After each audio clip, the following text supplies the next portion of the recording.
নিরন্ন মানুষের মুখে অন্ন তুলে দিবি। তুই আমার প্রফুল্লমুখী মা, কোনোদিনও কাঁদবি না।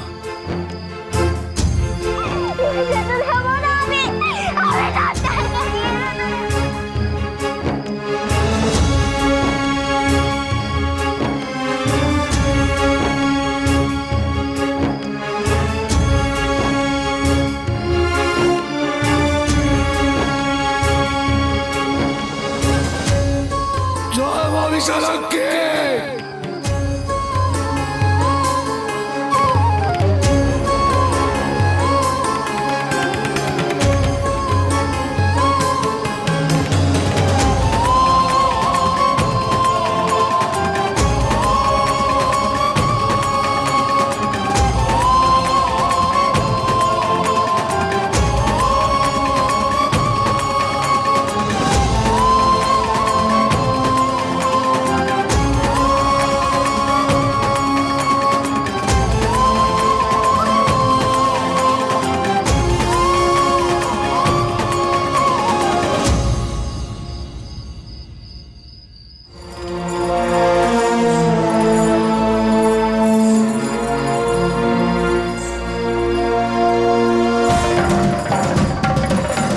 ইস্ট ইন্ডিয়া কোম্পানির শাসনের বিরুদ্ধে চক্রান্ত, তাদের সম্পদ লুট ও খুন, জখম, ডাকাতির অভিযোগে অভিযুক্ত বিশাই সর্দারকে যাবজ্জীবন দ্বীপান্তরের সাজা দেওয়া হইল।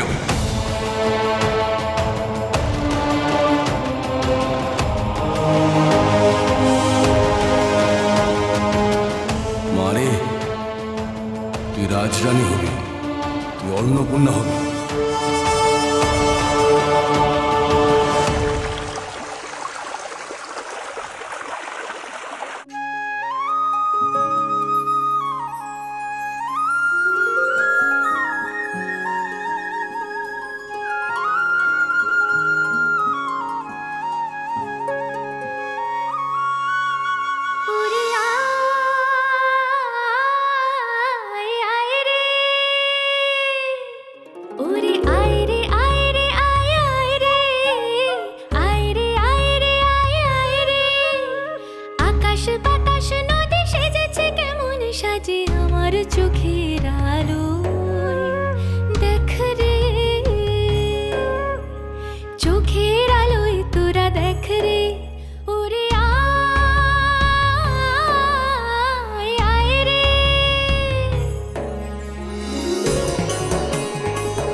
কাছে দূরে সবাই দোসর, নামটি যেমন প্রফুল্ল, মনটি তেমন তার, মনটি তেমন তার।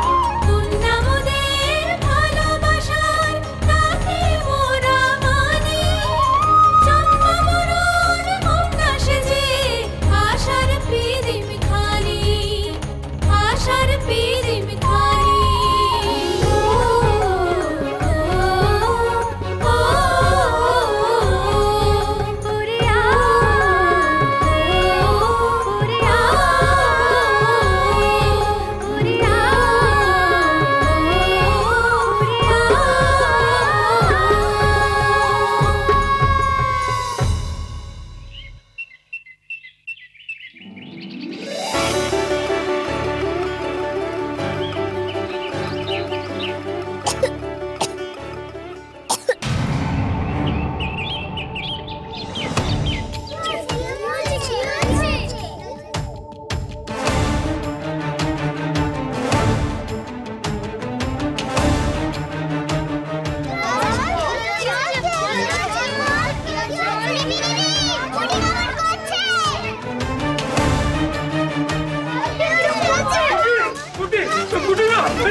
তোমার কি হয়েছে মা?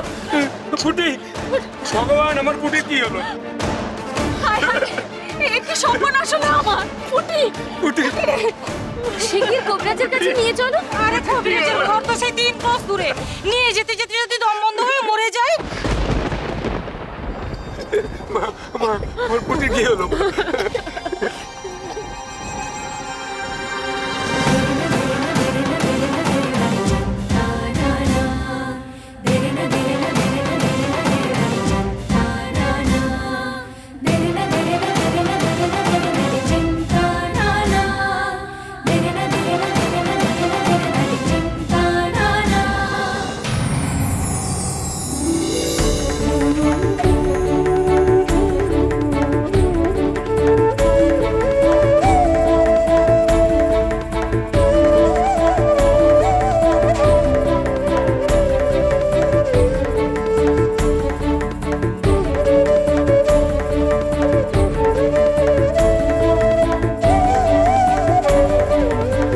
সর্দার, তোমার শেখানো কোনো কিছুই ফেলে দেওয়ার নয়।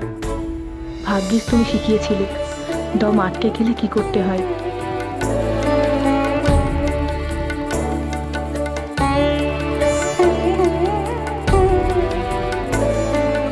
আর কোনো কষ্ট হচ্ছে না তো পুটি?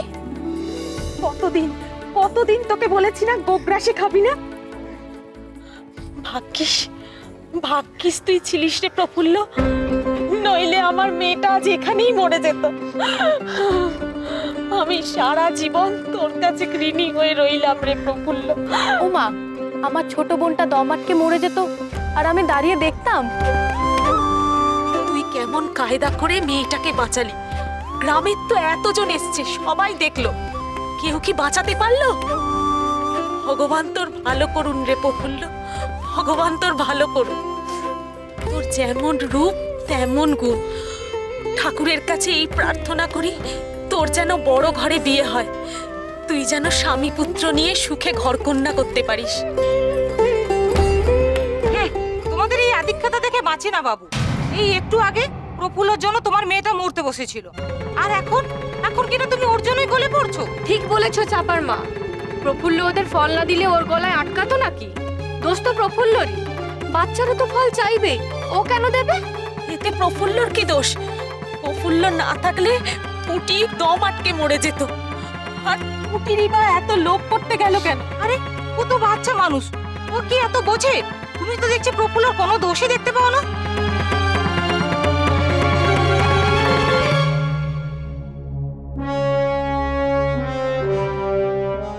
তাই তো বলি, বেলা বাড়লে বাচ্চারা সব কোথায় উধাও হয়ে যায়, ঘরে আর আটকে রাখা যায় না। এখন বুঝলাম সব ওই প্রফুল্লর কাছে এসেই জোটে।